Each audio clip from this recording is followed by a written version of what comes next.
Ахмат, группа Аида. Кислорода нет, ничего нет.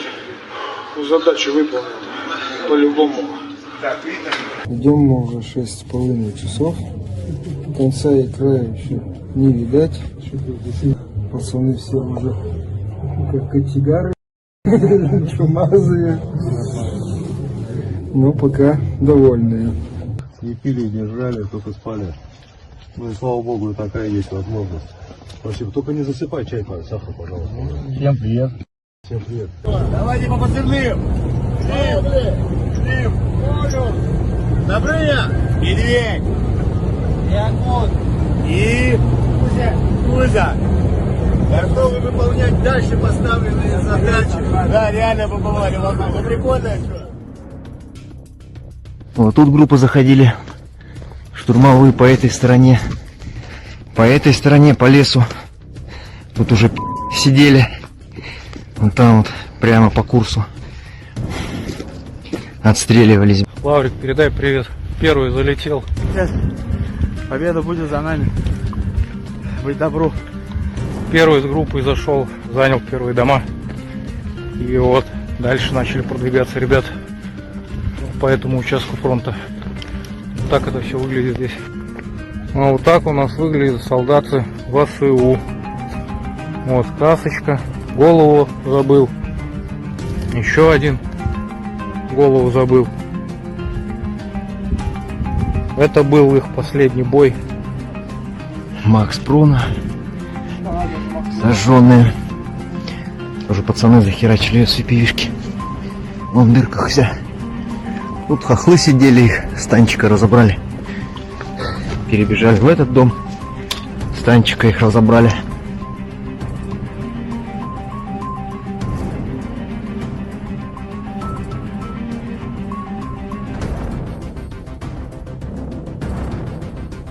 Граждане захватчики.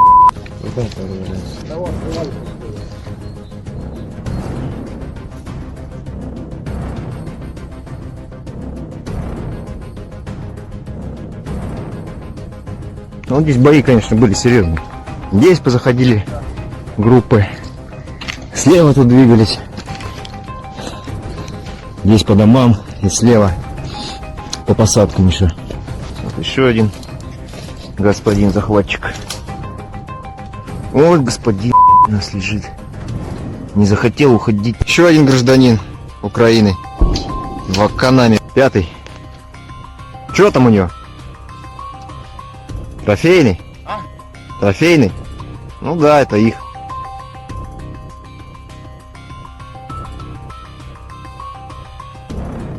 Они все сгорели уже. Сожженное говно американское. Так работает спецназ Ахмат.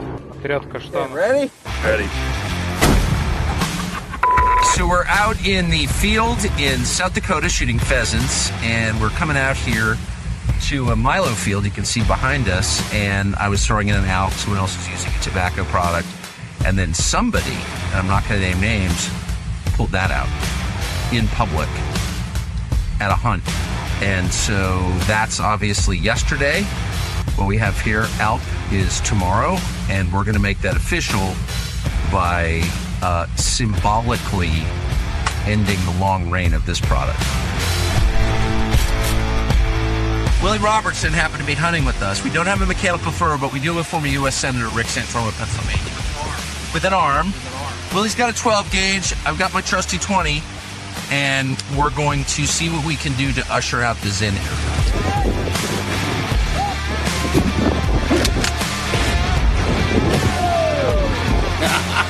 Yes! So, I should say, alppouch.com, for sale now, alppouch.com, usher in tomorrow a brand new world of nicotine pouches, the American Lip Pillow, on sale now. Warning! This product contains nicotine. Nicotine is an addictive chemical.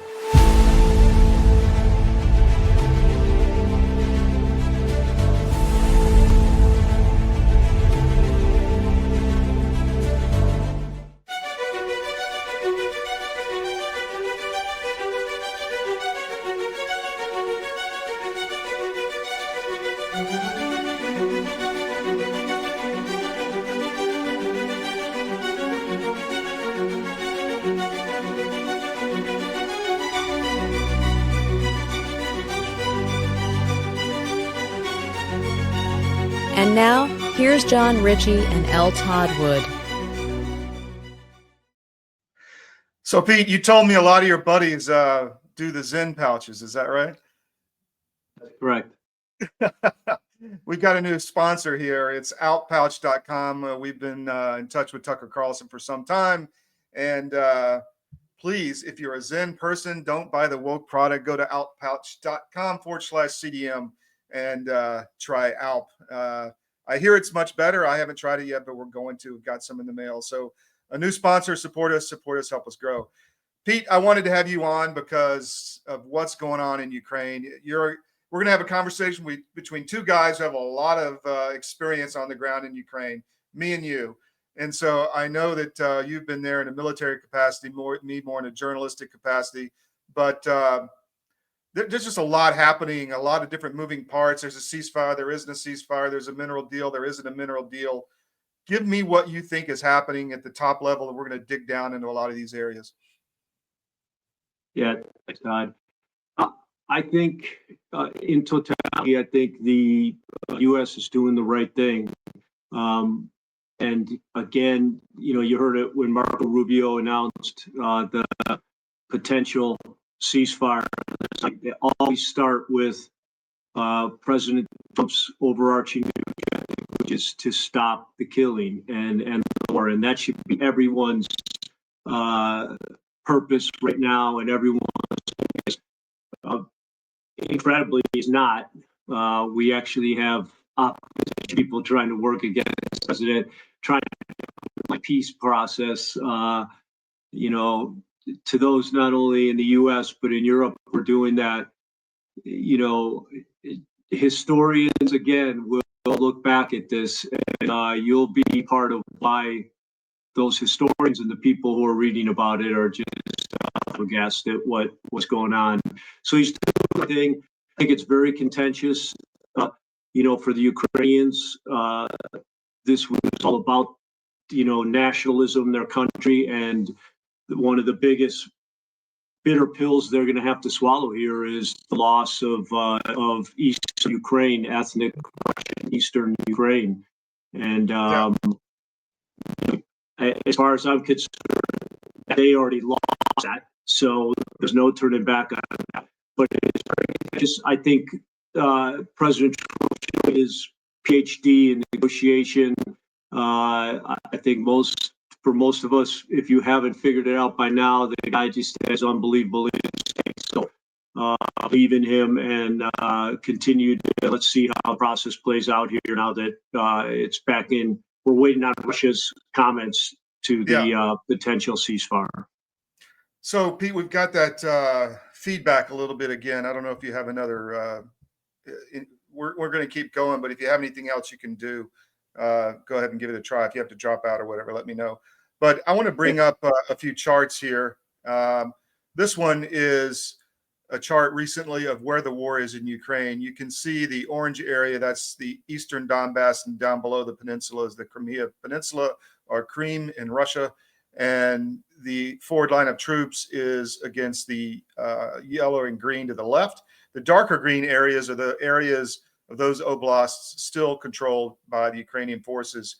And if you see to the right, this little incursion area, that is the Kursk incursion area. And that's another area that's in contention, although we're hearing that most of the Ukrainian forces have left Kursk and are moving back into their positions in Donbass. And then here's a more, I guess, in-depth, a better look at that a few weeks ago, but essentially still the same, although there's more Russian movement in the Kherson area, and that blue area of Ukrainian troops in those oblasts has gone down some. And then here's the really interesting chart, which is the Suzda. Right in the center, there's a right in the center of those squares to the left is the Suzda area, and that is where the Ukrainians just got pushed out by the Russian troops. There's videos all over the internet of them, congratulating Russia's forces coming in and all that. Pete, what do you have to say about that? This Kursk incursion and its pushback? Yeah, well, you already played the video, right, of the guys in the tunnel in the pipe. So, a classic, innovative, and adaptive move in an infantry war made by, real infantrymen. And it's, what they did, they came up behind the Ukrainians. They moved through that pipe for 16 kilometers. That's 9.9 miles. Did they have? I mean, that's got to be a big pipe, though, right? I mean, did they crawl? Did they have? It's a meter and a half diameter, so about a little over 5 feet. So if you imagine 5 feet, I'm 6'2", so that's a little over a foot short. So I'd be stooped over. Then you got a rucksack you have to carry. They were all weighted down. They had anti-tank weapons. They had bullets, water, food. And about 800 of them got in that pipe. So there were 800 men in a column in a pipe 9.9 miles long. And, that pipe used to transfer gas. So there were still small gas pockets in it. Was not a lot of air. For those of you who haven't done extensive work in underground facilities, claustrophobia is always, a shock away, a breath away if you stop breathing. So these guys just showed remarkable discipline. They came up behind the Ukrainians, 800 of them, which is essentially 2 battalions. Set in to the Ukrainians who were still out in front, and on the map that we're looking at, that would be to the north and slightly to the east. They panicked, left a lot of equipment. You saw in the video, no time to bury their dead. A lot of dead, and just a huge victory for the Russians. Taking that back, it was the history of the Kursk incursion is that it was a top-down op. A lot of people think Zelensky, he did prove it, that he was the driver behind it. To me, it never made sense. We know the discussion poking the bear, but this is spitting in the bear's face. There was just Russians are going to fight on Russian soil in 10 times the way they're fighting. It really helped the mobilization, because this was the Kursk area of the the Stalingrad, all of that. So I mean, there's so much history here that it really mobilized a lot of young Russians to sign up. So it kind of backfired, Well, in that video, then you show that's the aftermath. That's where they came up, one of the towns they came up in and took back. And for people who haven't seen those type of videos, that's been going on every day. That's the death and destruction of this war, and it's. To watch it right now is an example of the absolutely despicable conduct by the international mainstream media in purposefully not covering this war. Because I don't know how you can watch. Should have been on TV every night, right? Every night, because you can't have a sign in front of your yard that says "I stand with Ukraine," and you can't stand around the water cooler saying, "I really hope Donald Trump doesn't get a peace deal here. I really hope the fighting goes on so Ukraine gets better terms at the negotiating table." If you watch that, I don't think you can say that. You can support any of that. That's why President Trump leads every discussion on Ukraine with "we have to stop the fighting," and every world leader should start their discussions that way. And every citizen should, because that's what's going on. Guys left on the battlefield rotting in the sun. The death has to stop.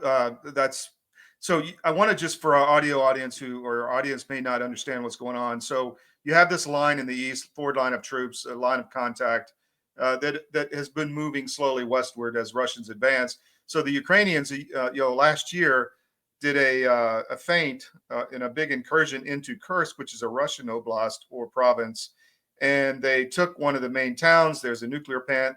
There's manufacturing facilities there. They put in a lot of forces, a lot of mercenaries, English, Americans, and there's video of them all over the internet going into Kursk with armored vehicles, with everything, and they just got pushed out. And one of the reasons they were pushed out is because 800 guys, Russian troops, 2 battalions, as Pete said. By the way, Pete is a former Delta Force commander, so he knows what he's talking about on the ground as an infantry officer, and came through this pipe 15 kilometers behind the lines of the Ukrainians, and then encircled them, essentially, is what happened. And then the rest of the Ukrainian troops left because they were going to get encircled. Am I correct, Pete, in that? You're correct. You're correct. Yeah. And just a little more about Kursk, Todd. So as of today, 65,000 Ukrainians have been killed in Kursk. U.S. lost, not in the whole. Yeah, the U.S. lost 68,000 men in the Vietnam War over 60 years. So 65,000 men for, someone. You're right. Someone can rationalize this, but they lost the territory they took. It never made sense strategically. The only chance Ukraine ever had was in a strategic defense, constantly pulling back, maneuvering, sustaining their own force based on the attrition numbers that you can't make sense for Ukraine. And so it was just the wrong thing to do from the beginning. But again, 65,000 men in one excursion, and a top-down excursion. A lot of the guys on the ground were against that when it happened, and these were some of their best brigades were the spearhead for the Kursk invasion. And that was really important, because what they did, they were trying to pull Russian troops out of Donbass they thought Putin would pull troops out and slow the advance in the Donbass and southern regions. That didn't happen. They just moved. I mean, Russia has a 10-to-1 population advantage, probably more now. And then because of it didn't happen. He brought North Koreans in, he brought Yemenis in, he brought other Muslim fighters, Chechens, and really assembled a diverse army to fight the Ukrainians in Kursk on Russian soil, and did it slowly and methodically, and did not slow down the advance in Donbass. So I think that was a big point. It just failed altogether, and they lost a lot of their equipment, their men, the initiative, everything, and they didn't defend the areas they should have defended. Am I right? You're correct.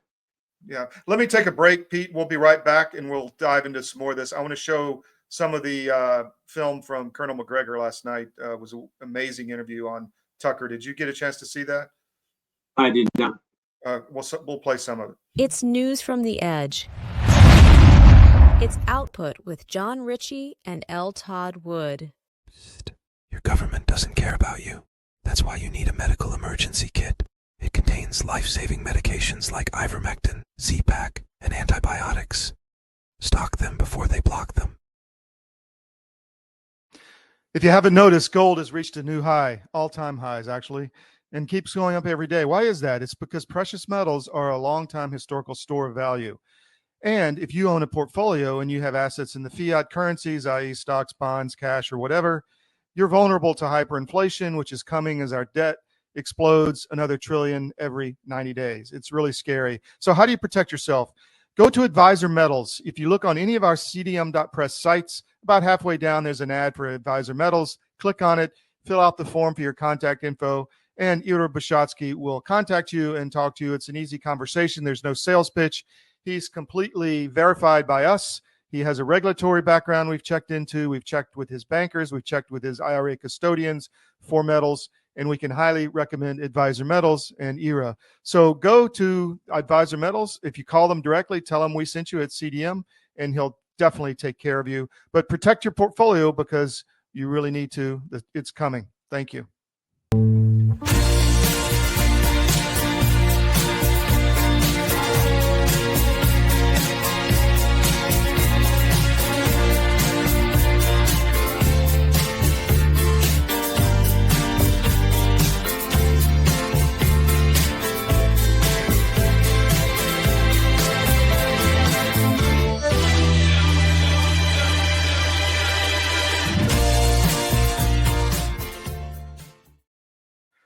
So I'm back. Thanks for joining us. I'm back with Pete Blaber. He's a former Delta Force commander, infantry officer, friend of the show, and the go-to guy for Ukraine and other infantry issues that we want to discuss. He's done a lot of research. You can find all of his stuff on armedforces.press, AFP, multiple articles, videos, interviews. And we, as we said, we like to bring the source to our audience so you get the best intel to start your day. Pete, I want to run about a few minutes of this interview with Colonel MacGregor. We've had Colonel MacGregor. He's a friend of the show also on. And I just think he's very clear and insightful on how he delivers the situation in Ukraine. And then I want to get your comments. So here we go.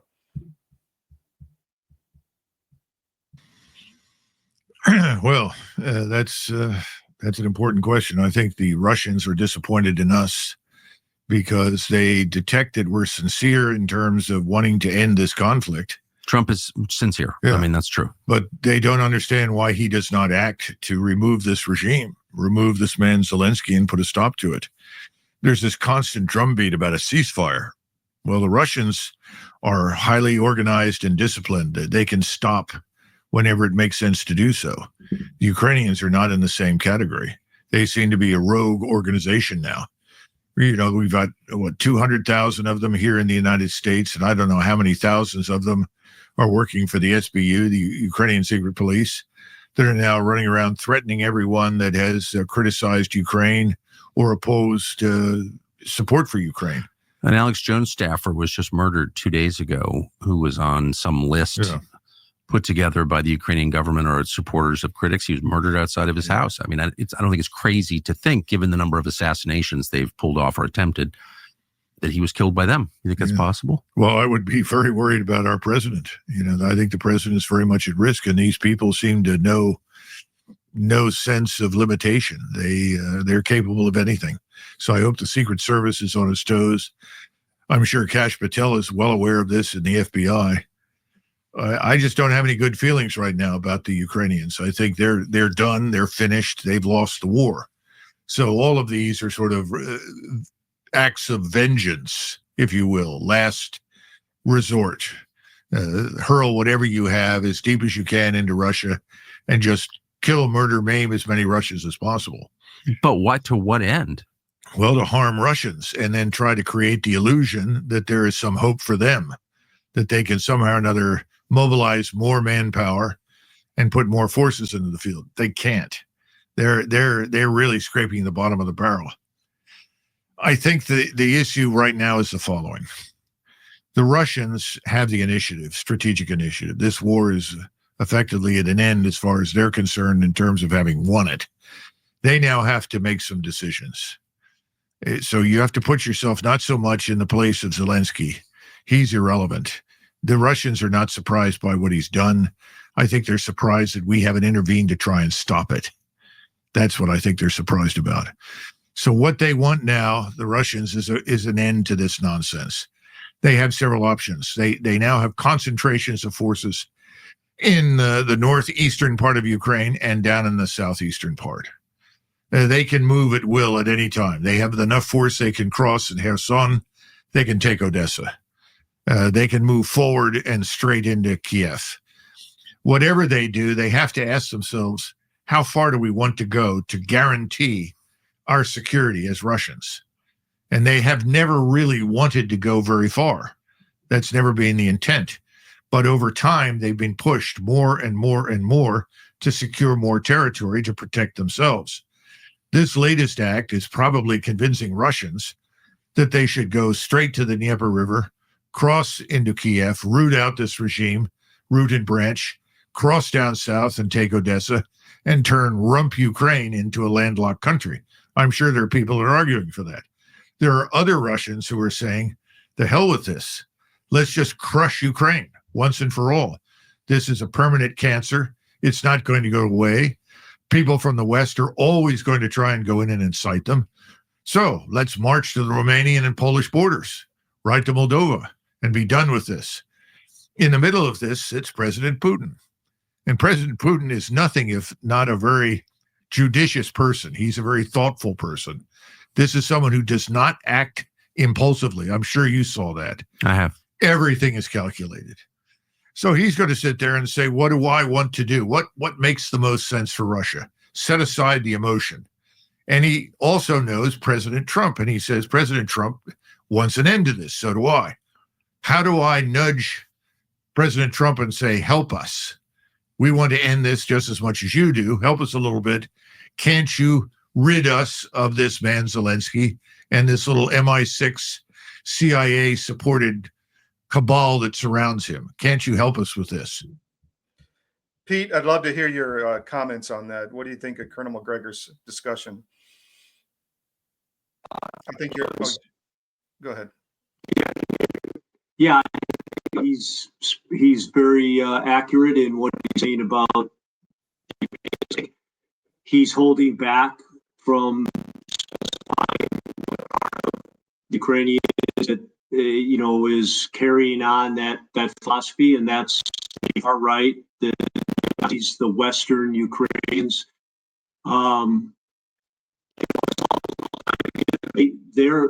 I've already seen Zelensky when the first words of territorial concessions were spoken out of Riyadh or out of Saudi Arabia, part one.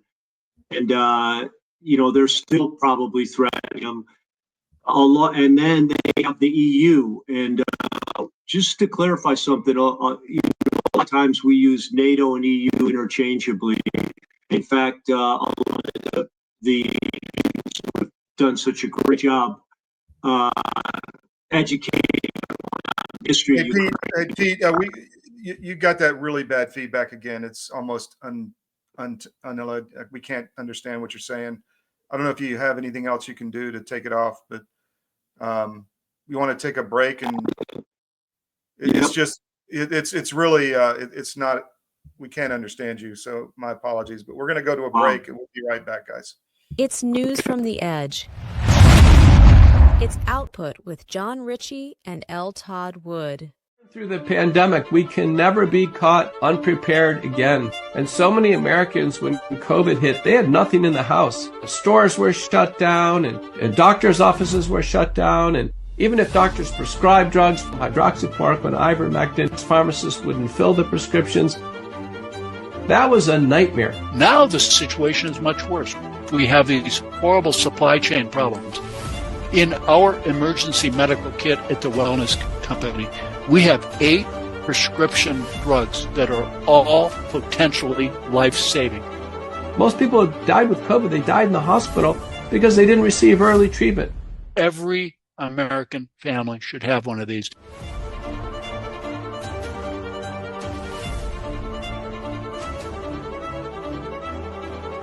I can tell you the Wellness Company kit is the answer.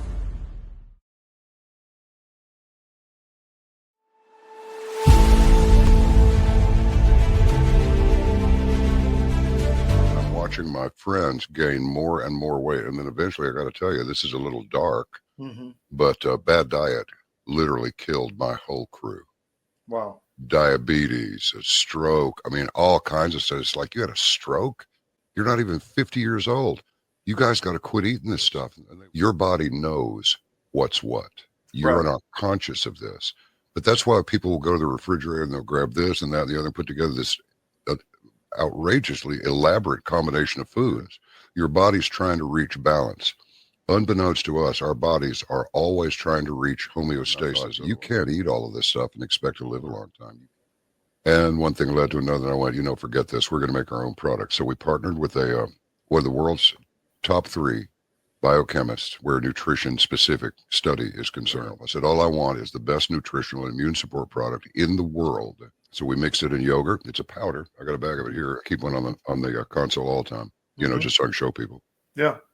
And it's a powder. Now, this is not candy. This is hardcore nutrition, and sugar is an enemy. And most people do not know that the reason these bellies are showing up on people all over the place, your body makes fat to store the toxins it can't get rid of. So it just puts them over here. But I can tell you this, you take this for 30 days and then lay off of it for 2 or 3 days, and you'll go, good grief, give me some more. Skin, nails, hair growing back, cut yourself and it heals in half the time.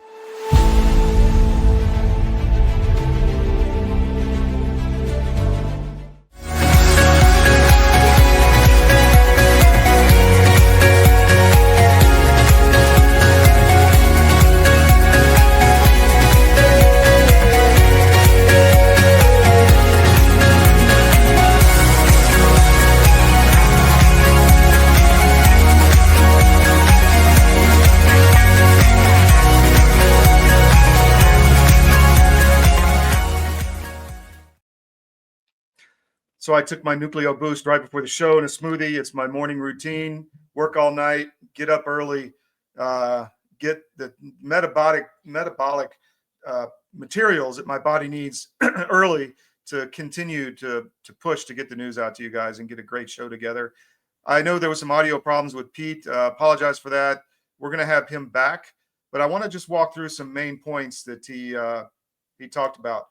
One, the Russian aims. I mean, and what Colonel MacGregor also talked about. We'll probably have Colonel MacGregor on. And by the way, we're going to have Eric Prince on next week. So really lining up some fantastic guests for you. So keep watching Output every morning at 10 a.m. Monday through Friday Eastern. But the Russian aims, they don't want to control all Ukrainian people again, because there's so much resistance to that, especially in the West. That's where a lot of the Nazi collaboration was against the Soviet Union.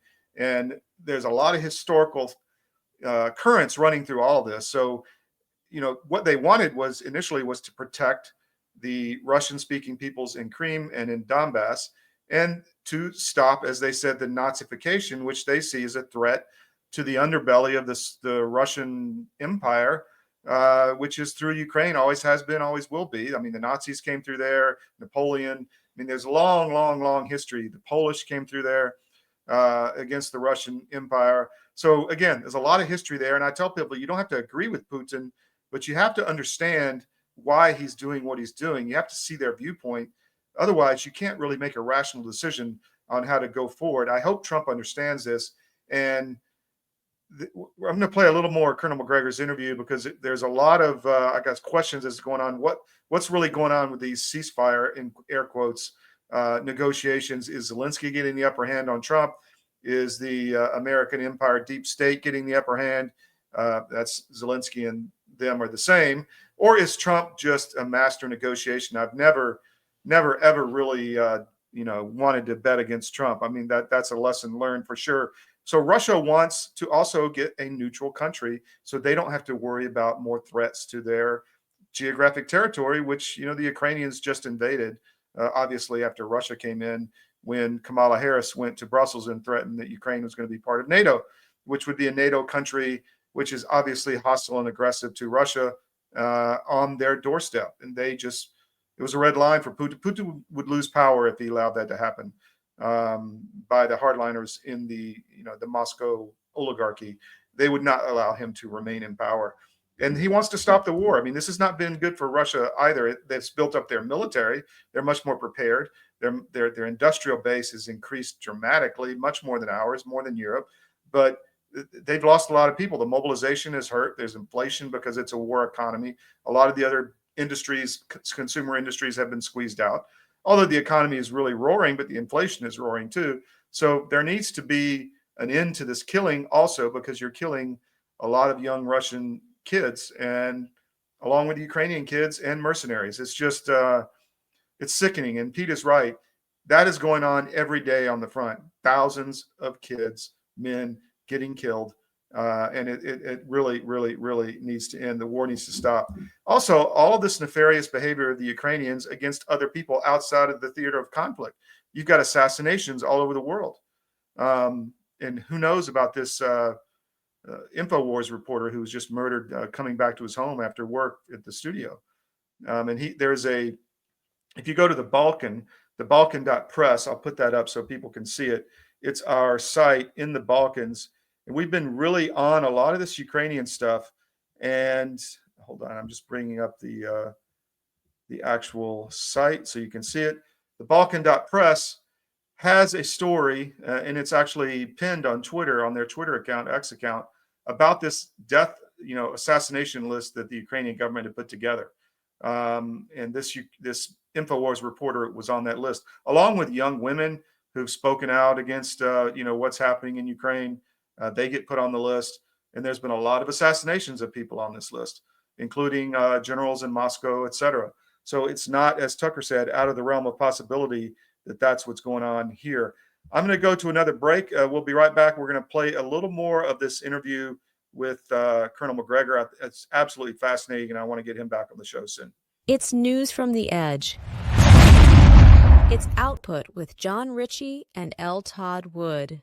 Through the pandemic, we can never be caught unprepared again. And so many Americans, when COVID hit, they had nothing in the house. Stores were shut down and doctors' offices were shut down. And even if doctors prescribed drugs, hydroxychloroquine, ivermectin, pharmacists wouldn't fill the prescriptions. That was a nightmare. Now the situation is much worse. We have these horrible supply chain problems. In our emergency medical kit at the Wellness Company, we have 8 prescription drugs that are all potentially life-saving. Most people who died with COVID, they died in the hospital because they didn't receive early treatment. Every American family should have one of these.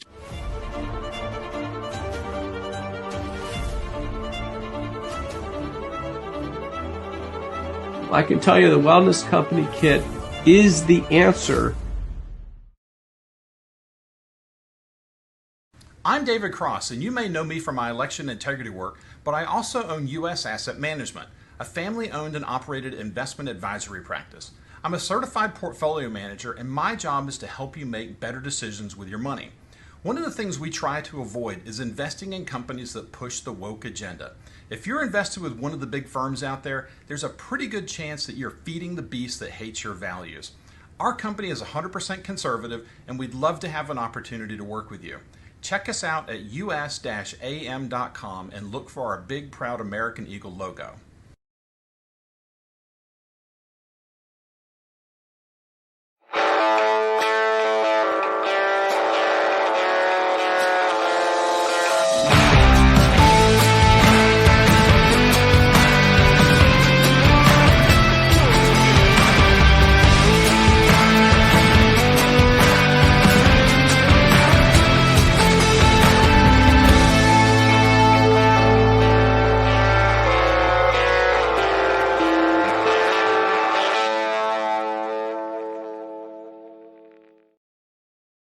Welcome back to Output.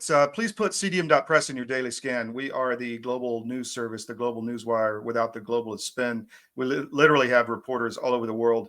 I'm talking to people in Russia, Ukraine, Middle East, Tel Aviv, Turkey, Germany, all night long, or they get up much earlier than us. So I guess early in the morning, our time on the Eastern Coast. But really, we have people everywhere sending us information, so we know what's going on. You're going to get it before anybody else. So put cdm.press in your daily scan and support our sponsors. You know, if you go to cdm.press on the top line, actually the second menu line, you'll see all the sponsors there, from the Wellness Company, which we talk about a lot, to all of our different, the bookstore, the CDM Metals, CDM Help, CDM Nutrition with John B. Wells and Nucleo Boost, the Vindicta Press, the publishing, find some good books to read. The point is, support us. We're building a retail effort, really. So if you want to go in and buy something, why not buy it through us and support free media? What a deal. Instead of buying from, say, Amazon, which is literally working against you and the freedom that your children may have. So also on podcasts, if you want to listen to us, double time the speed in your car. A lot of people do that.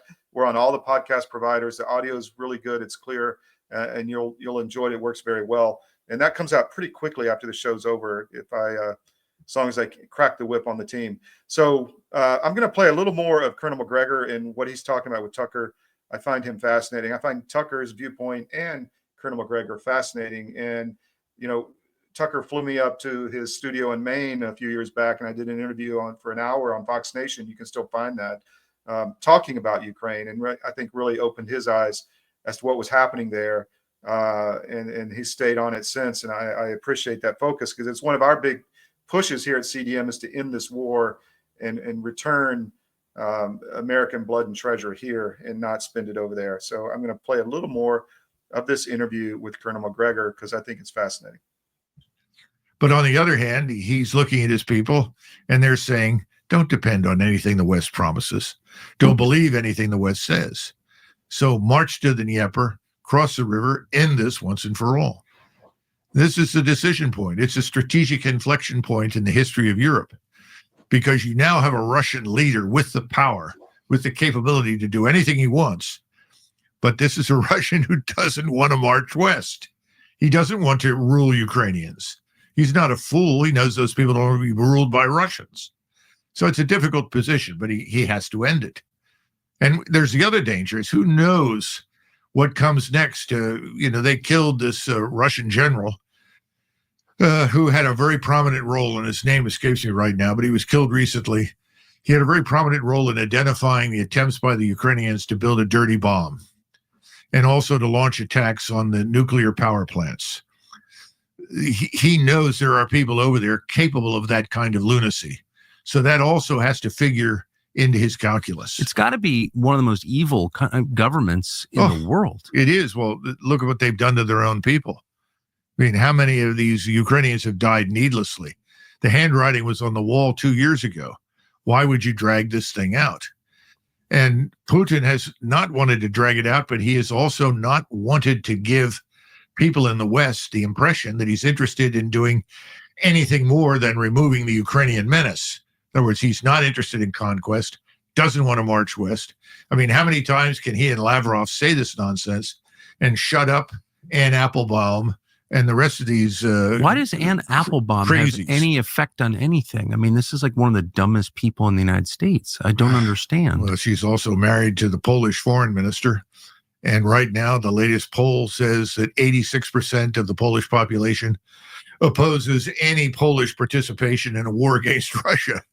So, and even Tusk has said, if you think we're joining some sort of contingent to go into Western Ukraine, forget it, we're not going.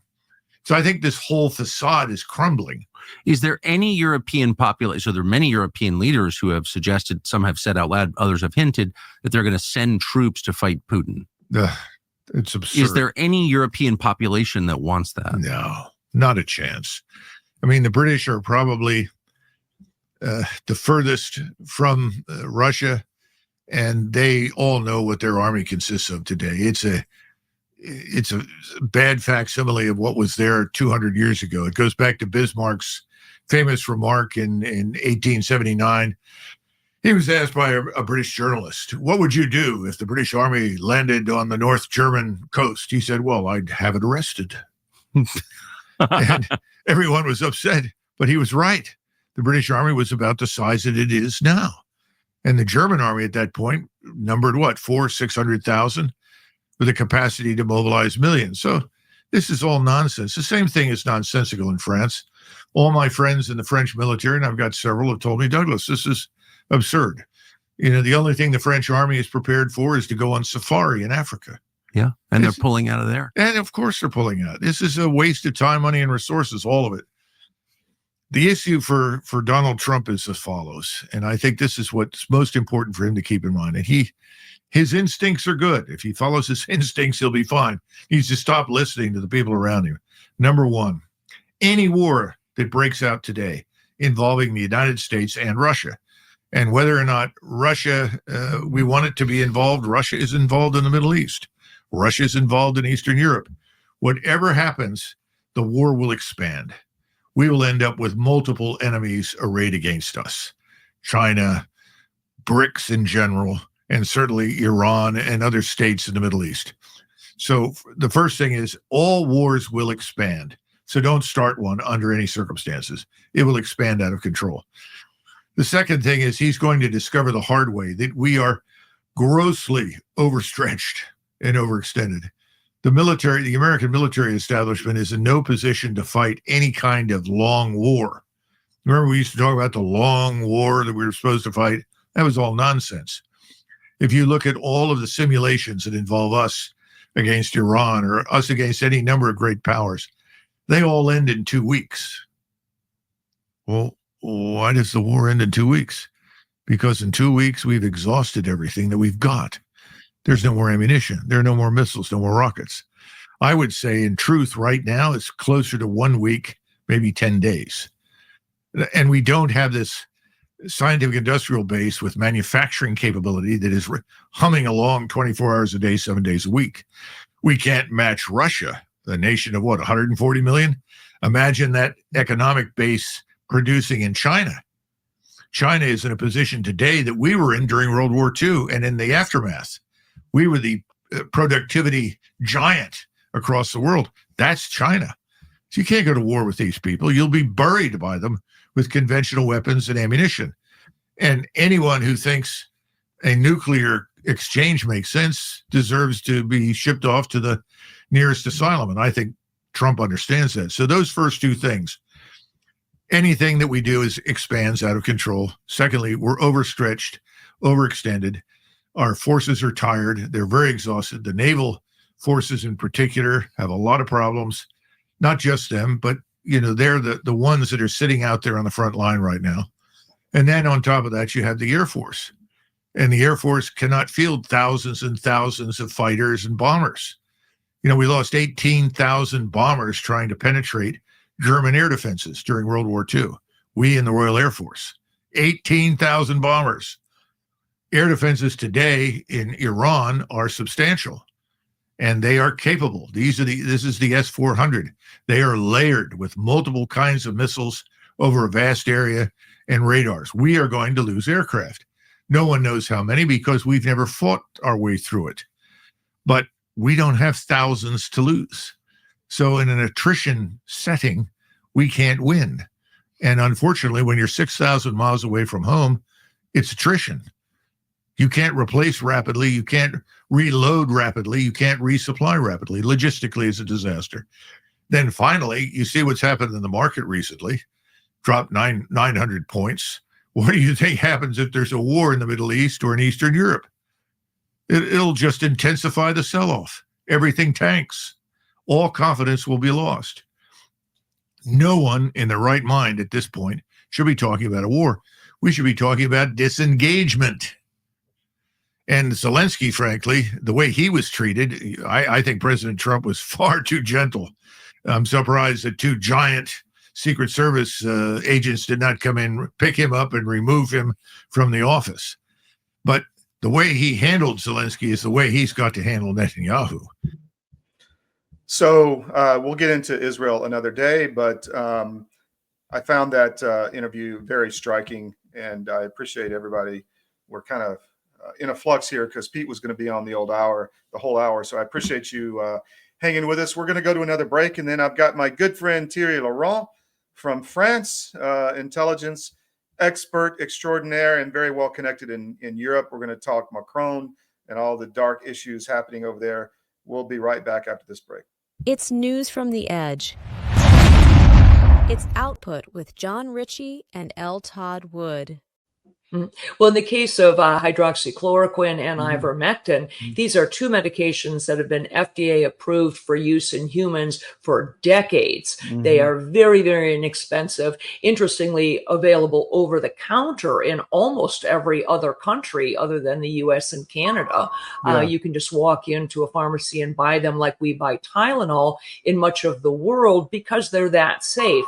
And we've known for decades that ivermectin has very strong antiviral properties. It has anti-inflammatory properties, and both ivermectin and hydroxychloroquine are what we call zinc ionophores. They help to move zinc from the bloodstream into the cell, which is where it needs to be in order to fight off a virus. So lots of application for these, and we have every reason to believe that those drugs also will likely have some efficacy against H5N1 or a number of other respiratory viruses that we may meet down the road. Our world is changing rapidly. Many crucial systems we depend upon are collapsing. And the most important system that is failing is the food supply. Mr. President, this Council is more than aware of the multiple challenges and threats the world is facing today. But the threat of famine, people starving slowly to death, must be a red line. These food prices are going to keep going up and up, and they're going to keep feeding excuse after excuse, narrative after narrative. Yeah, so you're going to have to get off that treadmill and start getting more autonomous with your own food growing. You want to make sure that you can eat, because frankly, food is the biggest issue as we are going through these transitions. But amidst the chaos, there is a path to resilience. Marjorie Wildcraft is the female leader of the survival and preparedness movement.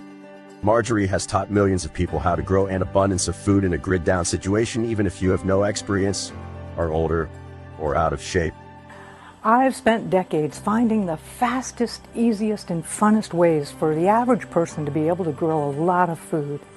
I've created a step-by-step process that's so simple that even kids to elders have been using it in order to grow a lot of their own food. And you can too, even if you have no experience, you're older, or you're out of shape. Growing your own food is like printing your own money. Get started today.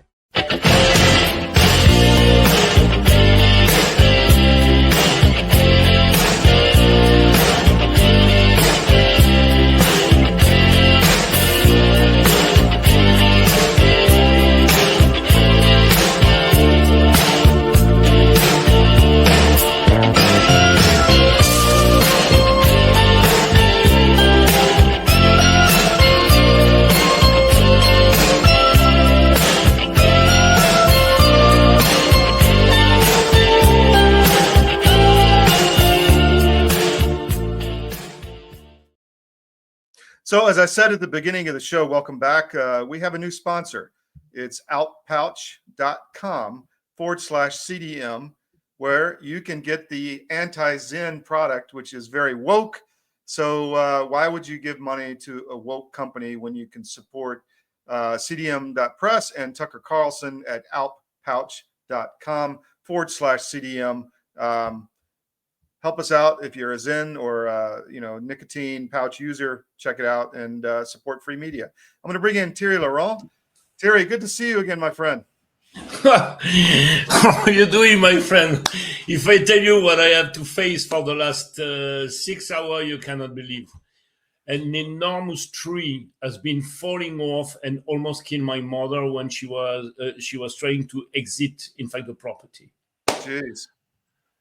God. Yeah, well, you're on that French estate out in the countryside with your vineyards and your, it's dangerous out there, my friend. Yeah, it is the second time in 4 years that a gigantic tree is falling in the property, and the last time it has been destroying my house. It has been costing me a fortune. Geez. Well, I better have a good umbrella, Well, you sent me an email last night, and I said I got to get him on today because, wow, what's going on in Europe? I mean, Europe's going to spend trillions of dollars and raise a huge army and invade Russia. Is that what's going to happen? Well, be careful with the information I've been receiving from my lawyer, because we are in the process, in fact, to check out what is right, what is wrong. So for the moment, I don't want, in fact, to too much talk about this aspect, knowing that two of the journalists that has been investigating regarding the story of Brigitte Macron have been killed. And the last one was yesterday. So when a state is coming to the stage, it is obliged, in fact, to kill journalists to hide something. It means that this something is really big in the back end. Yeah. You see what I mean? Yeah. So now let's talk a little bit what is happening here, because there is a smoke screen that has been set up by the institution of the European Union with von der Leyen and Macron, who has decided to become the king of Europe. You have been understanding regarding, in fact, the different negotiations that are taking place in Riyadh, that the European Union is not invited at the table. And this is pretty much something that you can understand easily. It's like when adults, they decide to have dinner.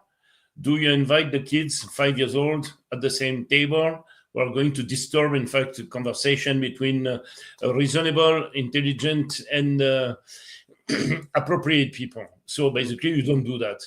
Therefore, you cannot invite either von der Leyen, Macron, or Stammer, and whatsoever. There is two dynamic that is set up right now within this environment. You have two big boys in the pond that decided, in fact, to stop the mess and to make sure that, despite their own personal interest, they would try, in fact, to find some kind of common ground to re-establish diplomacy and to see how they can work together. Okay? Mm-hmm. Mm-hmm. That would be Trump and Putin. Exactly. Mm-hmm. Despite this, we are seeing the Europeans that are going against the policies that those two big guys, they try, in fact, to put together to stop the bloodshed.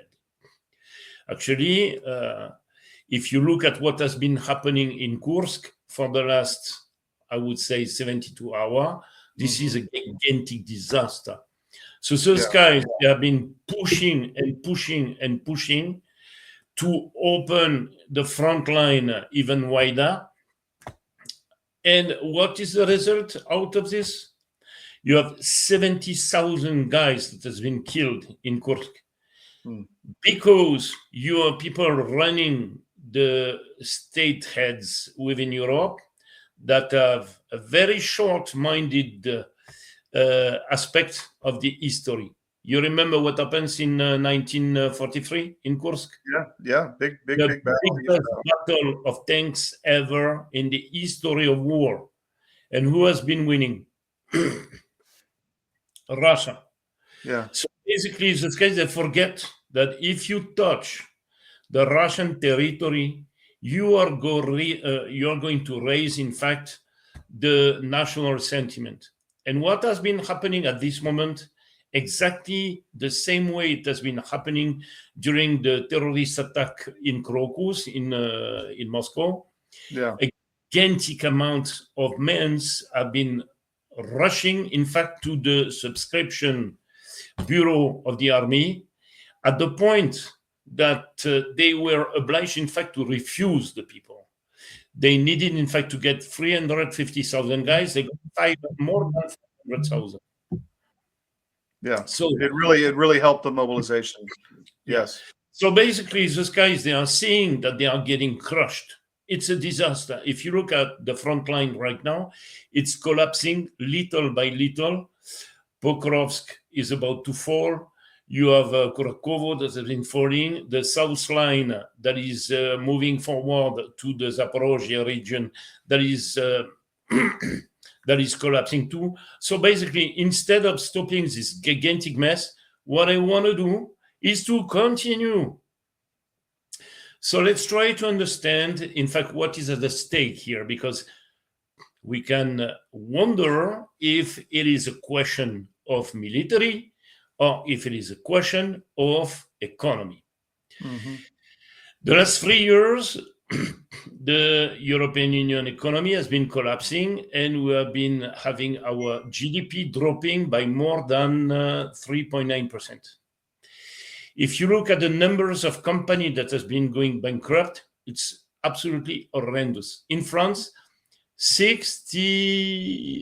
more than 67,000 in 1 year. 67,000 company has been collapsing.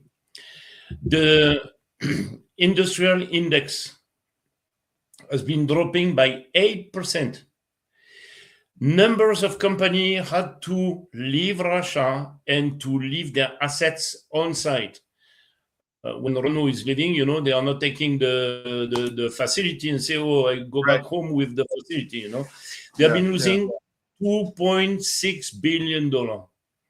Mercedes has been losing $2 billion. So basically, the European companies in this segment of the industry have been losing 50.5% of the Russian market.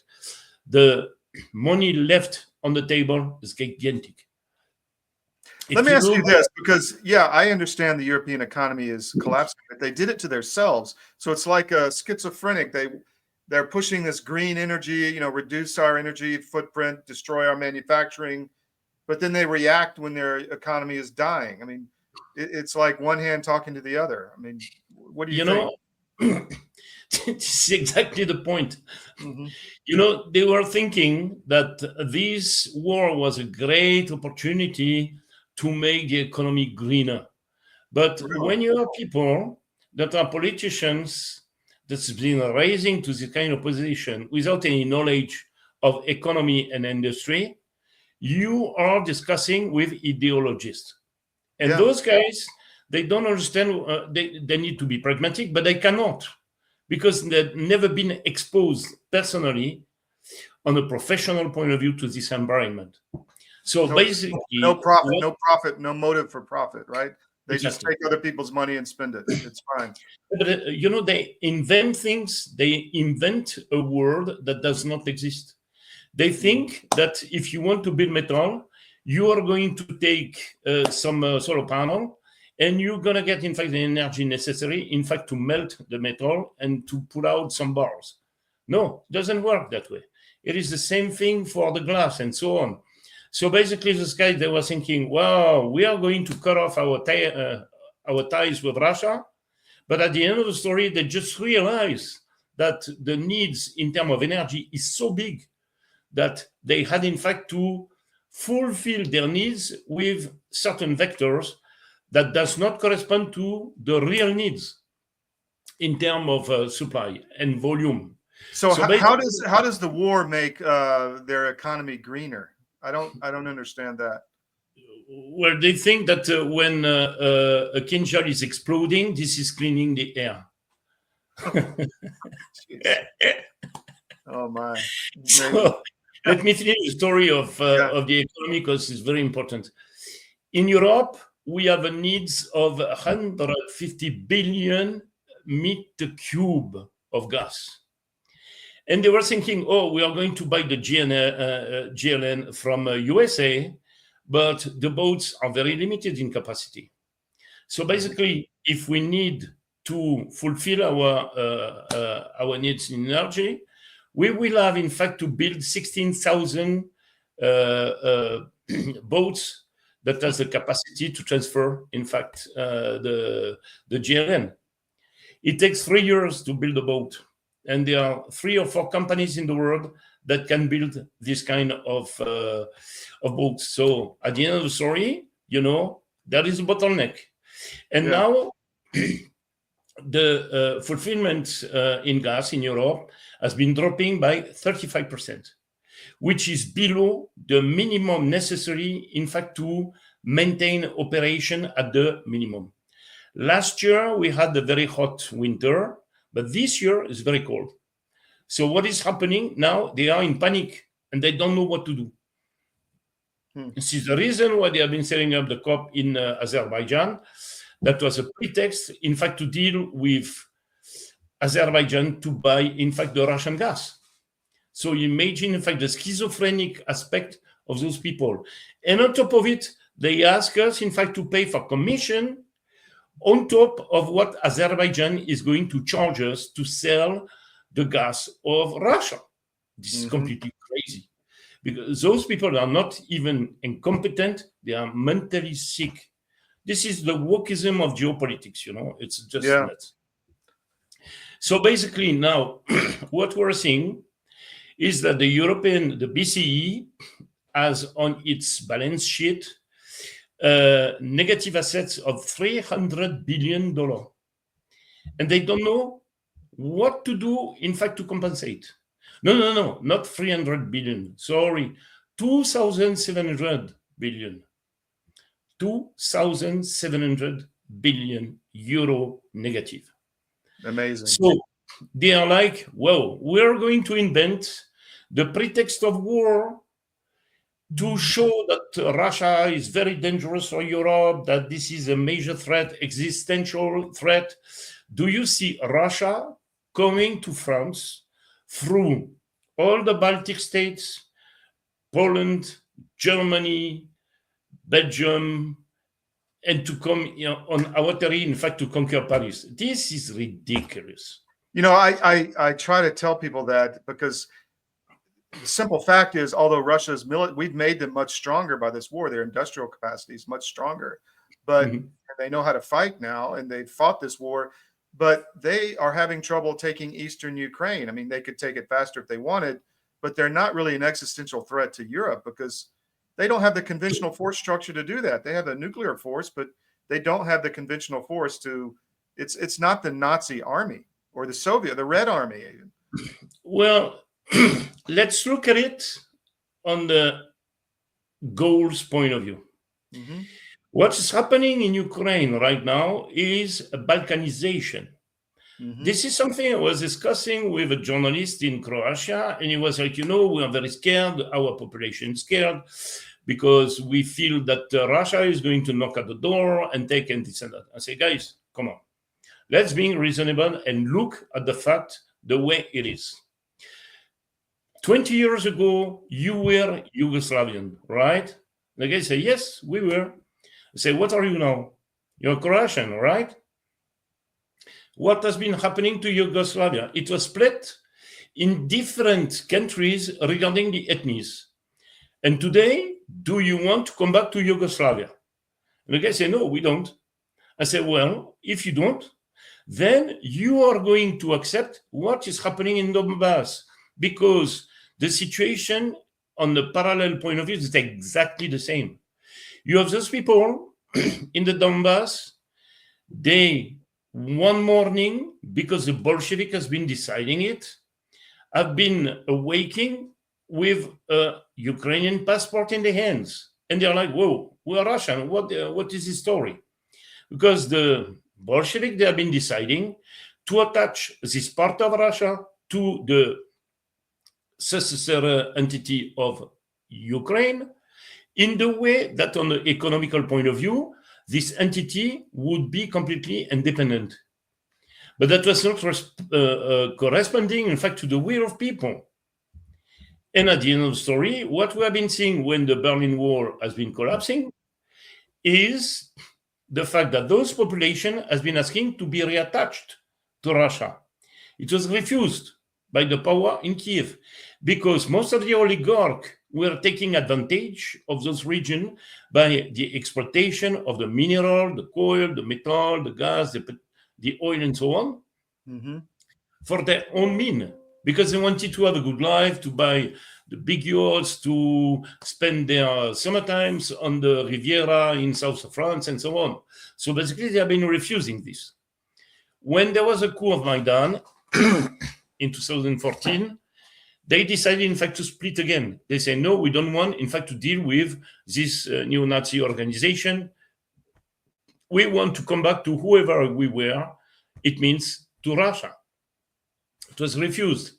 And then a civil war has been exploding. Vladimir Putin didn't want to interfere within, in fact, this conflict until 2022, when the Duma has been saying, guys, we need to recognize those republics because the deadline for the Minsk agreement was the 31st December 2015. Does Kiev has been respecting? No. So basically what we should do, we should say, okay, you don't want to balkanize, you don't want to federalize Ukraine the way that United States is federalized, the way that Russia is. Therefore, guys, let's give them, in fact, their independency. Therefore, Kiev has been going nuts, and they started to bomb them like crazy. So, as in fact, those republics, they were recognized. That was after about 8 years of killing in the region as well. Yeah, 14,000 people were already dead. I even don't want to describe what has been happening during this period. It is absolutely disgusting. You know, I have a lot of friends in Donbass because, and friends that are from Russia or from France, especially Christine Nehan, who is a journalist. She's living there for, since 2016, and she has been explaining me what was happening on the site. And the Azov battalion was sent there. They were crucifying alive people. They were burning them alive. Even the Tornado battalion has been daring, in fact, to rape babies. Yeah. To the point that the CIA has been making a big scandal that was under the administration Trump 1. So Kiev was obliged, in fact, to jail them because they were dangerous, they were completely nuts. And who has been freeing those people? Zelensky, to send them to the front line. So basically, he has been sending sex offender against babies, guys on the front line. This is just nuts, you know, it's nuts. So basically, to come back to the big story, what we are seeing here is a Russian population that want its independency. They want to come back to whoever they were. And if we have been accepting what has been happening in Yugoslavia, we need to accept what is happening in Donbass. So basically, what Russia is doing right now is protecting those population. What it has to do with the invasion of Europe. Sorry, this big lie cannot fly at all. This is just bullshit. Because if Russia wanted, in fact, to crush completely Ukraine, what they would do? They will bomb Kiev, transform it into a parking lot. What was done? Nothing like that. Absolutely nothing like that. And actually, if they really want to put Zelensky on the knees, it's very simple. There are 5 bridges in Kiev. I know because I've been living there 6 years. The left bank is the place, it's a sort of dormitory of the administrative city, okay? Mm-hmm. So everybody that wants to have cheap accommodation, they are living on the left bank. And the right bank is all where the place where all the administrations, all the businesses, the software companies, and so on are set up. You cut off the 5 bridges, the city is completely paralyzed. It's finished. It's gone. Did Russia did it? No, they did not. So basically, they want to consider those population as theirs. If the Ukrainian army want to fight against Russia, against the population of Donbass, this is going to happen, and this is what is happening actually. So basically, trying to scare the people in Europe, saying, tomorrow Vladimir Putin will be in Lisbon, in Portugal, because he wants to conquer Europe. What is the point to do that? It's nonsense. You don't care at all. Let me ask you a question. I have a theory that's more of a global theory. I've been trying to understand and see what is going on in the world. And to me, you have several things. You have globalist leaders in Europe and was in the US that end in Australia, New Zealand, etc., the UK, Canada, that are not working for their own people. They're working for some other agenda, most likely some type of globalist communist tyranny to set up. And it's very, if you want to defeat the United States, you should get them involved in a war in Europe and weaken them, reduce their material, reduce their weapon stores. And to me, that's why this big push is continuing, because you see all of Europe is becoming a tyrannical continent. And, those leaders are working, in my opinion, for someone else. And this Ukraine war just furthers a bigger agenda. I mean, what do you think about that? Well, you put the finger where it's going to hurt. So basically, what we have been observing for the last 10 years in regard of the different PSYOPs that has been developed in Europe and in the world, example, in fact, the COVID. The COVID is a PSYOPs that has been triggered by the CIA, and we know it now because we have all the proof necessary. It's in the procurement database of the United States, and I have been finding all the records. So, guys, they are responding to transversal organizations that are led by what I call the global oligarchy, meaning, in fact, this is extremely rich people that has been deciding of a certain type of policy and governance. They want to unify the governance across the globe because their country is not big enough for themselves. So they have this crazy idea, in fact, to reduce the population and to put one government across the world, which is like a psychotic kind of project. Mm-hmm. So they have been using, in fact, the capacity of different states by penetrating, in fact, the layouts of the political power to take the control of most of those countries. Example, Trudeau. Trudeau is coming from the West. Mm-hmm. He has been set up in Canada. Macron is coming from the West. He was headed, he has been put together the heads of France. You have Maya Sandu in Moldavia, Kaja Kallas in I think it's Lithuania, and so on. So basically, those people have been putting together all the mechanisms necessary to impose a certain type of policy. And they are considering the European Union as a sort of open air project to impose this one governance across the globe. And so basically, if you look at the structure that has been implemented between the USSR and the European Union, it is exactly the same. The mechanisms are completely the same. They are putting together a Marshall Plan over the population. This is why they wanted, in fact, to kill the agriculture in Europe, to push it in Moldavia and Ukraine. So their plan is to make sure that Ukraine will be providing very cheap labor with very low level of legislation to produce, in the way that they will maximize, in fact, their incomes with agriculture products.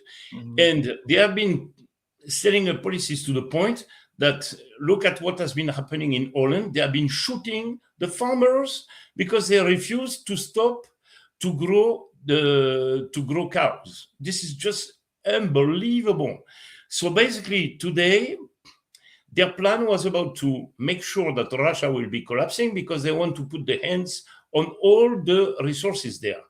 And as Vladimir Putin was a very strong power, they decided, in fact, to hit Russia with sanctions in the way that the population itself would be deciding, in fact, to kick him out.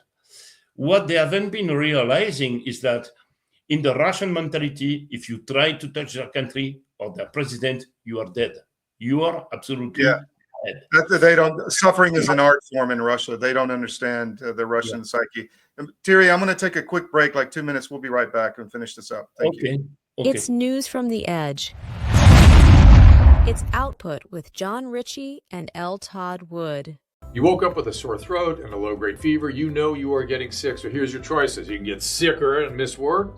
Try to see a doctor this week, or sit hours in a crowded waiting room at urgent care. I have a smarter option for you. Open your medical emergency kit. Match your symptoms to doctor-recommended prescription in your booklet and take the right meds now and get well faster. This is not a first aid kit. It's like having an urgent care in your home. It includes doctor-prescribed medications to treat over 39 medical issues like respiratory infections, strep throat, pneumonia, UTIs, and more. No waiting to see the doctor and no standing in line at the pharmacy. It's right here. Every home should have at least one medical emergency kit, and here's how to order. Order online fast and save $45. Your kit with prescriptions to treat common and life-saving illnesses is rushed to your door. Visit twc.health/CDM, promo code CDM. That's twc.health/CDM, promo code CDM. This is a special report. Knowing how to invest your money is harder than ever before. Dealing with stock market volatility, record debt, and terrorist attacks requires new thinking. At U.S. Asset Management, we can help you see the world more clearly so that you can move beyond the chaos and invest with confidence. Call us, visit us online, or drop by our office. U.S. Asset Management, helping you make better decisions with your money.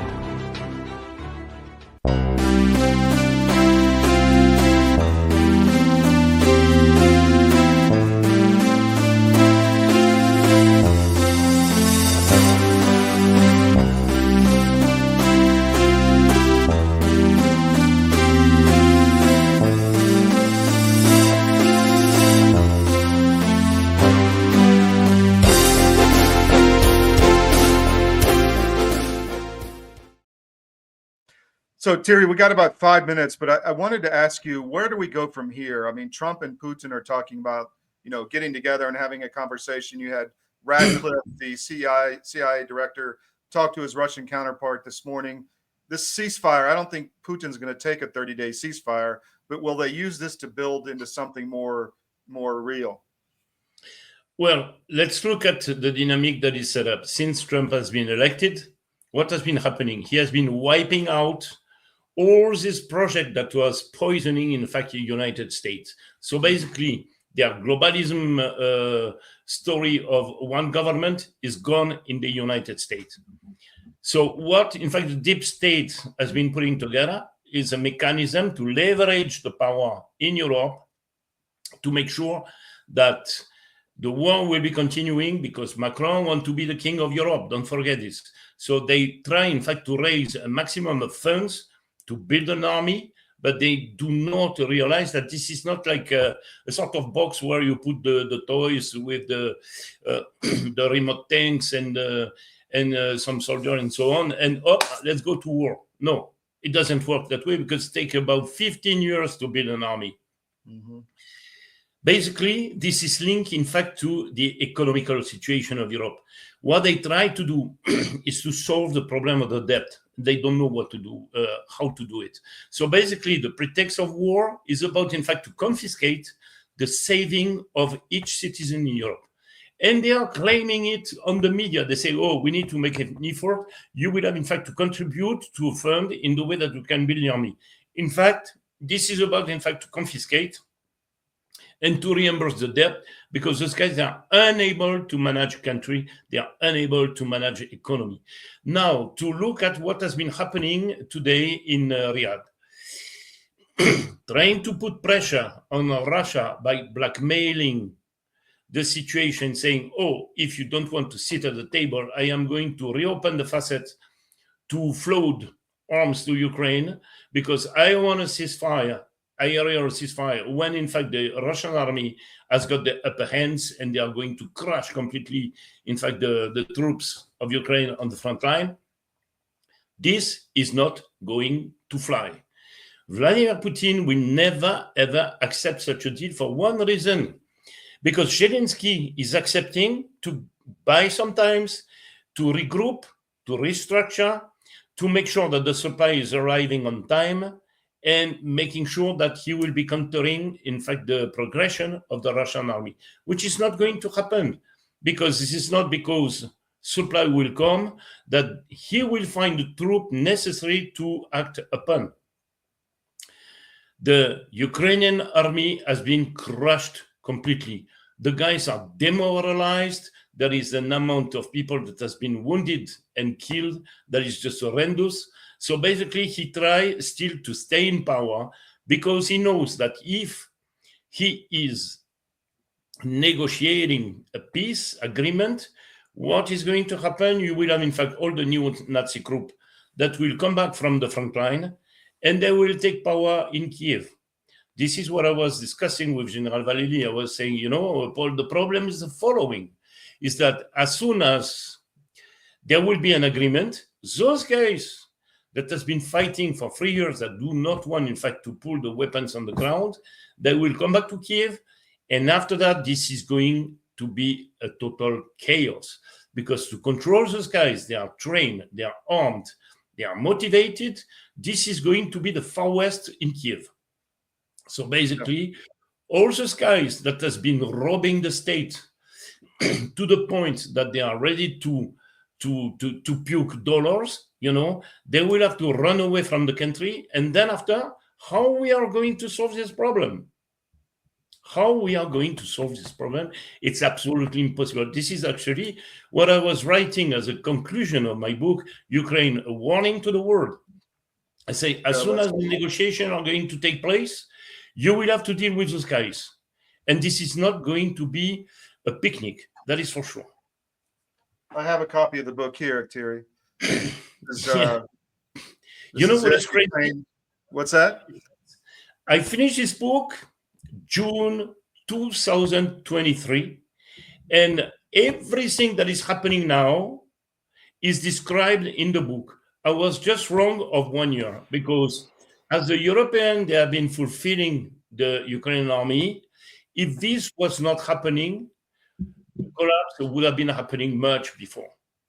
So basically, there is a huge responsibility of the European Union for the bloodshed that is taking place in Ukraine.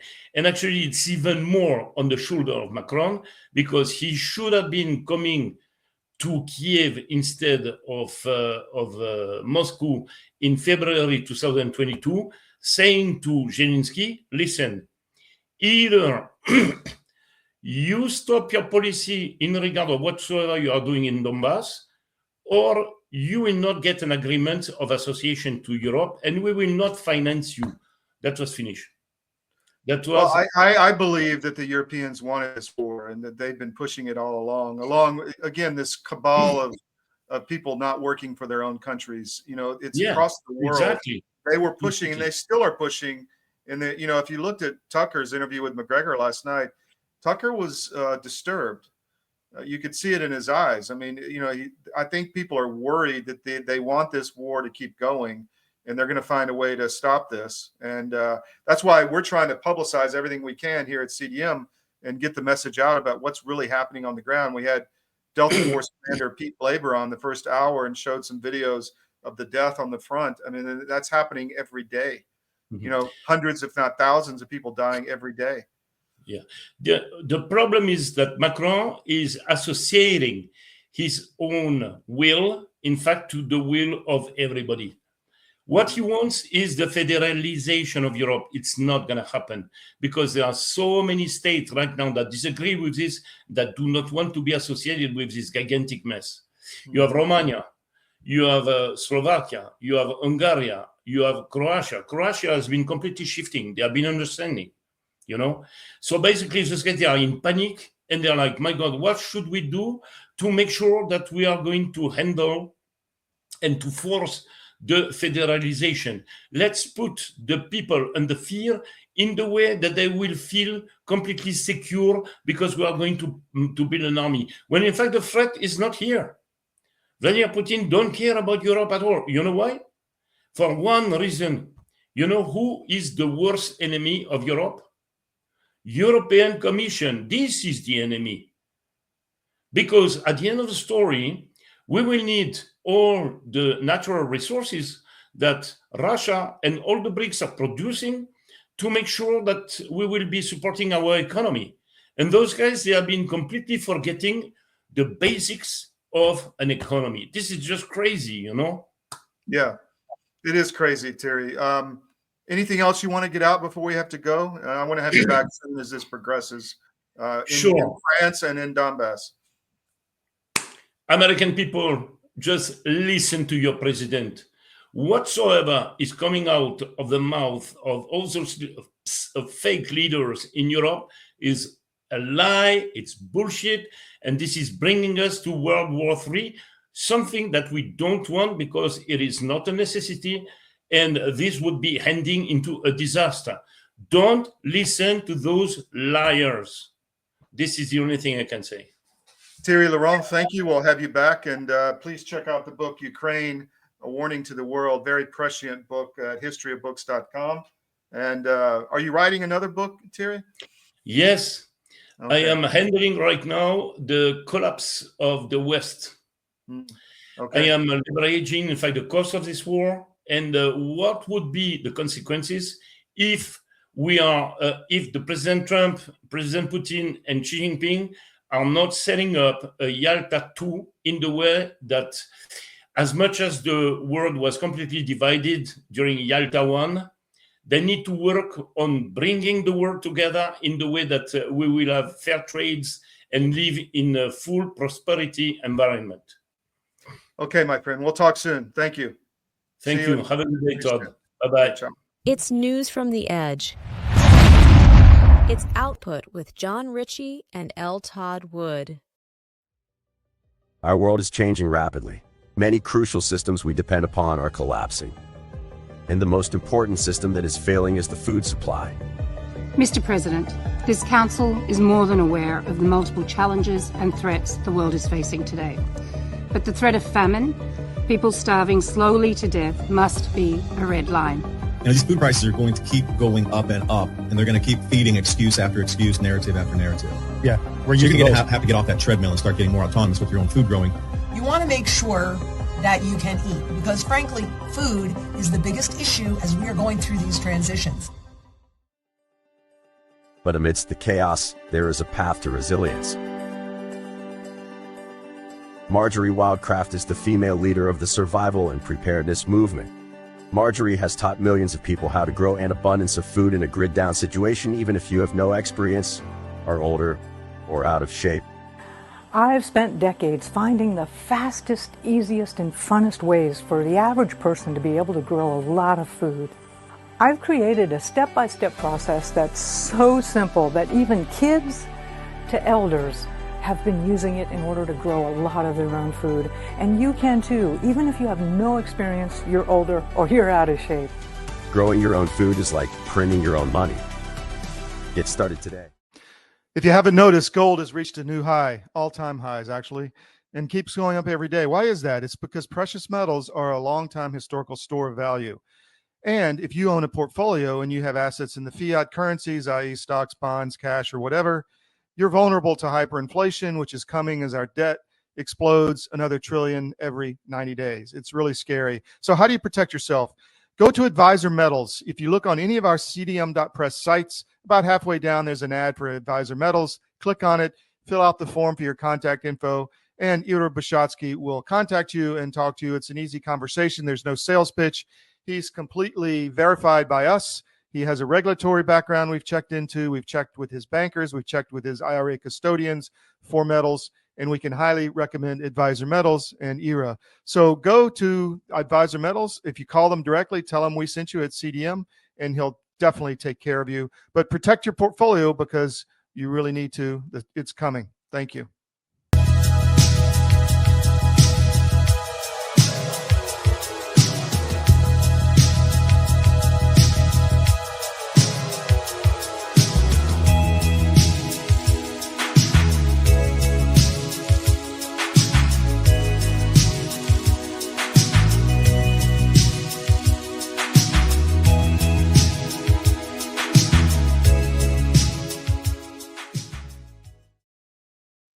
One of the benefits of watching and reading and viewing CDM and all of our different media properties and video and print digital offerings is that we have reporters all over in all different kind of subjects and really in different geographic locations.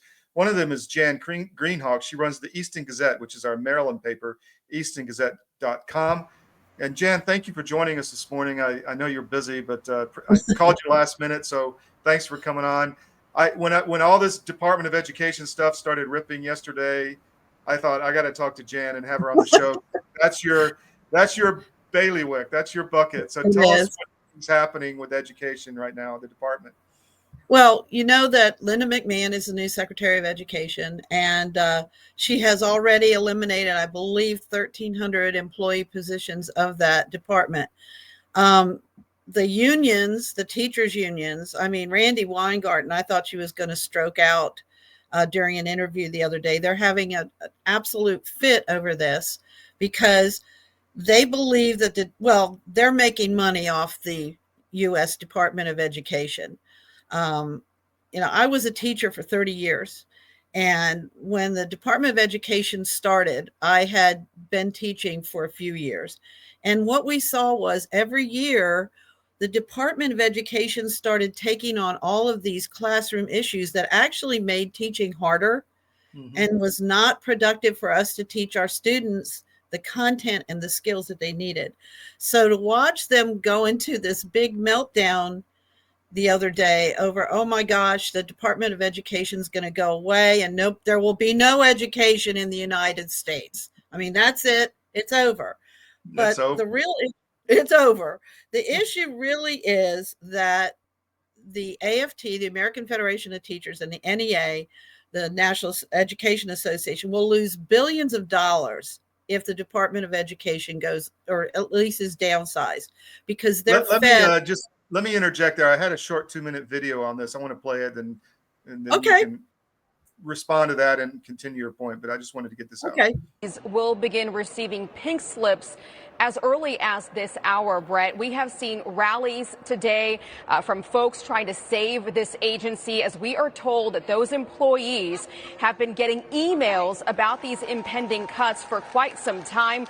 Those emails, Brett, include information on severance packages and how to take advantage of buyouts.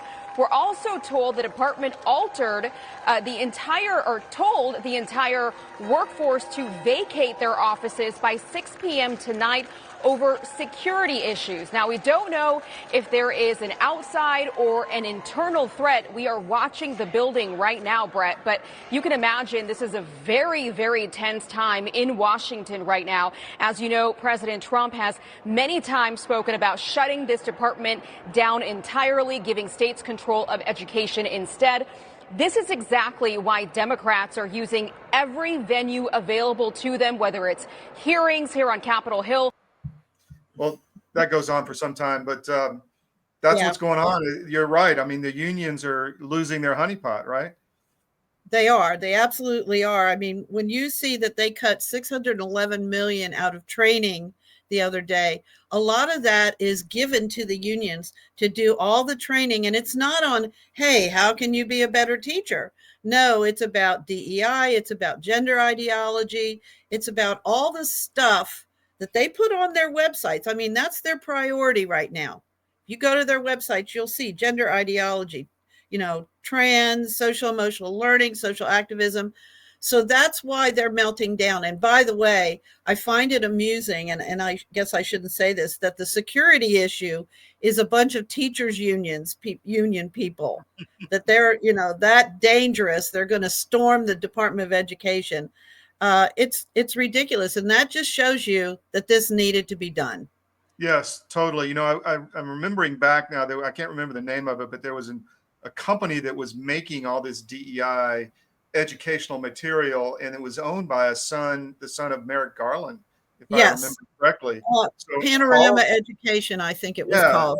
Yeah. So, I mean, this is all just an incestuous money laundering feedback loop where they just keep, taking care of each other with your money and our money. It's amazing. It is. And that's how I remember that. And the other thing they've done ever since I was a teacher, when scores were low, they'd say, oh my goodness, we need more money. Mm-hmm. And so get more money, scores would be low. And they're like, no, that's not enough. We still need more money. It's an never ending loop. The scores get low and they just want more money to do a really bad job. So, and this is not frontline teachers, by the way. These people are spending their money to support these unions, but go ahead. I'm sorry. Well, I was going to say my sister's a teacher, and she was telling me just all the stuff that has to be done to live up to all this federal mandate stuff that doesn't help the kids. But she said the real issue in the classrooms right now, like as an existential issue, is security for the teachers, because you've got really violent migrant kids coming in, that may not speak English, and not just migrants, but a lot of violent kids who have no discipline. And, the teachers aren't bodyguards. So, they're usually, older women. I mean, sometimes they can't even stand up to this violence, and they're not getting any support from the administration. Do you have any insight on that? Well, it's interesting. You're absolutely correct. They're not getting support from the administration because administrators have basically been told to stand down. And they've been told to stand down by the former DOJ and from the Department of Education. You cannot discipline these kids. You can't suspend them. You can't expel them. If they're violent, take them into the principal's office, take them into a counselor, give them some pizza, make them feel better about themselves, and then send them back to the teacher. And again, to act up. And the rest of the poor kids in the classroom are they're prisoners there because they can't learn. These kids are violent and nothing's happening. We hear it from teachers all the time, and they're frustrated. We have a huge teacher deficit in Maryland. And they had a meeting about it a couple of weeks ago. And a person who is a teacher said, hey, you could solve this problem very easily if you'd make the schools a better place to work, more discipline with the kids, give the teachers some power over their classrooms, let administrators handle these out of control kids and get them out of the school. And the committee that was meeting just went, thank you very much. Now we'll move on to something else that'll cost us some money.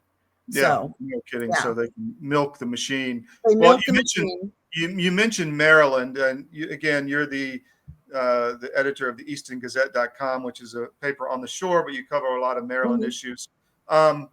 What's going on in Greater Maryland? I mean, you're talking about a lot of different things, and I can't keep up with it all. But what's the top few stories happening in Maryland right now? Well, the top story is that our Democrat governor, Wes Moore, is increasing fees and taxes like crazy because our state has a $3.7 billion deficit right now. So And instead of cutting spending, he has hired 5,000 more employees. He's promising all kinds of benefits to these federal workers who are laid off. And now he's putting all these extra taxes on the citizens of Maryland. And one of the biggest expenses is this blueprint for Maryland's future, which is a Leviathan education program that is costing the state and the locals inordinate amount of money for all these little feel-good programs that do nothing for student achievement. So Governor Moore's getting a lot of heat from both sides right now. And I know he's not very happy because he's trying to cancel free speech in the state. So yeah, he don't want to hear about it. Yeah. Typical leadership we've seen in Europe to the US when, leaders get in power and they try to push these agendas, the public pushes back, and then they start trying to repress the public. Right. We'll see if there's some kind of federal response to all that. So Jan, how can people follow you, and where should they stay up with what you're putting out if they're in the Maryland area or just interested? We're eastongazette.com. We have 2 Facebook pages, and of course our regular website. And you can go to that website. You can find information about me, how to reach me if you have a story you want to tell, or on Facebook with our Facebook pages. And we're always interested in everything Maryland. Little town, big time, city, we don't care. And if you feel like contributing, give Jan a call. Yes, absolutely. Jan, thank you. We'll have you back. I don't think these issues are going away. I think it's going to get more fun next week. So it's just getting crazy. Thank you, Todd. It's Bye-bye. News from the Edge. It's Output with John Ritchie and L Todd Wood. If you haven't noticed, gold has reached a new high, all-time highs actually, and keeps going up every day. Why is that? It's because precious metals are a long-time historical store of value. And if you own a portfolio and you have assets in the fiat currencies, i.e. stocks, bonds, cash, or whatever, you're vulnerable to hyperinflation, which is coming as our debt explodes another trillion every 90 days. It's really scary. So how do you protect yourself? Go to Advisor Metals. If you look on any of our cdm.press sites, about halfway down, there's an ad for Advisor Metals. Click on it, fill out the form for your contact info, and Ira Bishotsky will contact you and talk to you. It's an easy conversation. There's no sales pitch. He's completely verified by us. He has a regulatory background we've checked into. We've checked with his bankers. We've checked with his IRA custodians for metals, and we can highly recommend Advisor Metals and IRA. So go to Advisor Metals. If you call them directly, tell them we sent you at CDM, and he'll definitely take care of you. But protect your portfolio because you really need to. It's coming. Thank you.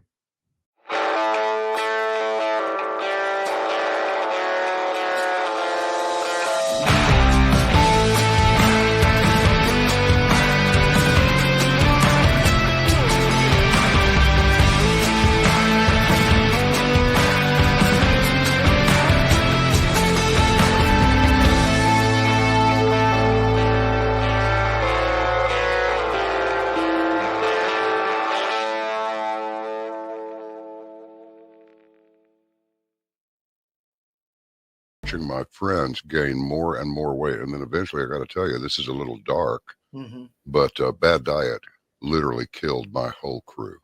Wow. Diabetes, a stroke, I mean, all kinds of stuff. It's like, you had a stroke? You're not even 50 years old. You guys got to quit eating this stuff. Your body knows what's what.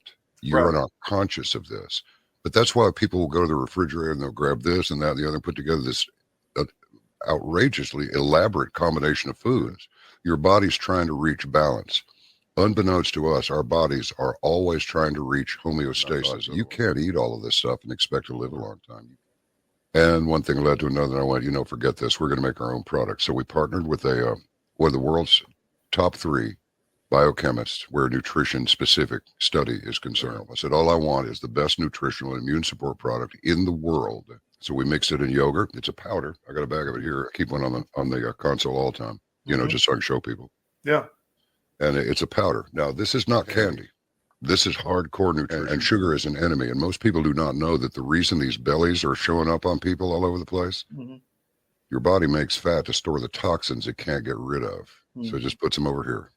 But I can tell you this, you take this for 30 days and then lay off of it for 2 or 3 days, and you'll go, good grief, give me some more. Skin, nails, hair growing back. Cut yourself and it heals in half the time.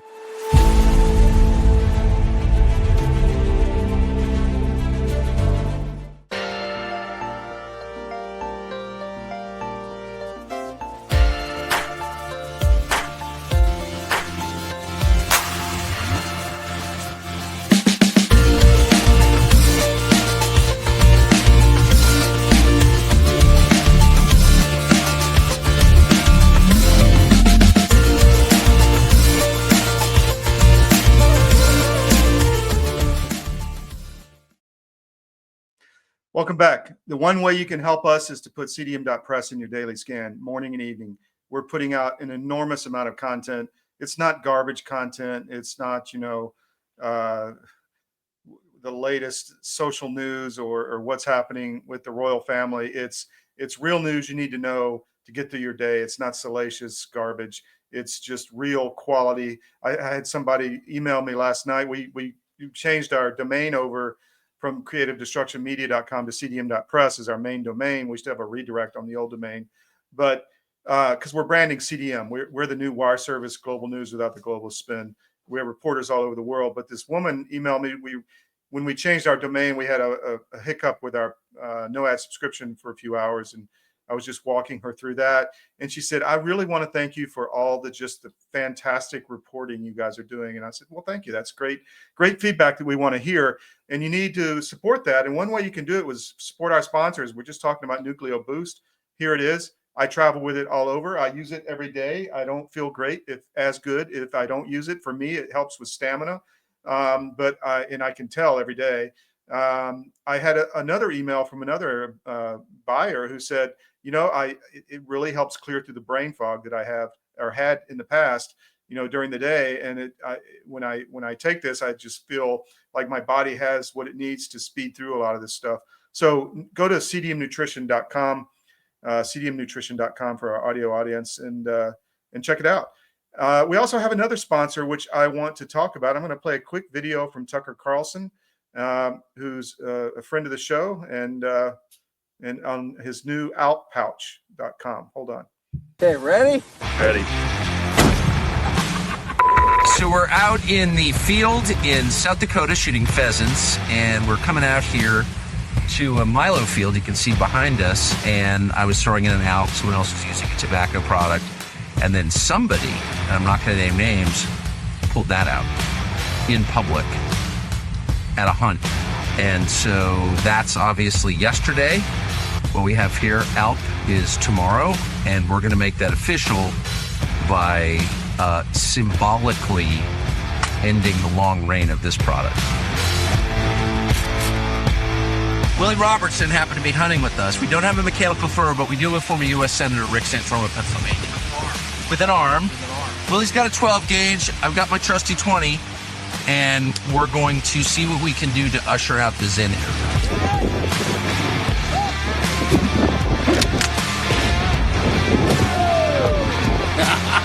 Yes! So, I should say, alppouch.com, for sale now, alppouch.com, usher in tomorrow a brand new world of nicotine pouches, the American Lip Pillow, on sale now. Warning! This product contains nicotine. Nicotine is an addictive chemical. So go to outpouch.com, and if you're a Zen user, don't use the Woke Corporation. One of our big focus points here at CDM is to build the new economy, right? So if you're going to buy a book, don't buy it from Amazon. Don't buy it from Books A Million or whatever the other ones are. Go to CDM Bookstore on cdm.press, top menu, and buy your book there if you need it for work, if you need it for school or anything. We have everything. So just go there, buy the book there. It sends us a few bucks, and you're helping support free media. If you are a nicotine pouch user, don't use Zen. Don't use the other brands that are woke. Buy from us. Buy the outpouch.com, but put the /CDM on there. You can find the link on. We're going to have some ads on the sites here soon, but you can find it on the top menu as well for pouch.com/CDM. Actually, it'll be up soon. I want to throw up another story we had in our Manhattan paper. This is the Manhattan.press, our New York paper. And you can see that Laura Loomer put out a really deep investigative piece on Joshua Dubler, who's a judge at the Southern District of New York, who is overseeing the Hamas guy that was arrested for deportation, one of the instigators of the riots at Columbia University. He has family connections to the Hamas and the Muslim Brotherhood. So we found that fascinating. Also, on the Manhattan, if you scroll down a little bit to the culture section, you can see the Manhattan Press, the Manhattan bestsellers list. It's updated every week of the best-selling books in the country. So don't believe the biased New York Times. It's a couple weeks delay because of the data has to be collated from the different channels. But this is the best book-selling list out there. We just put the best-selling books up. No liberal books, conservative books, whatever. We have editors' picks. We have children's. We have non-adult fiction, adult fiction, politics, history, just young adult fiction and nonfiction. Just a lot of good material. You can find out just what books are selling.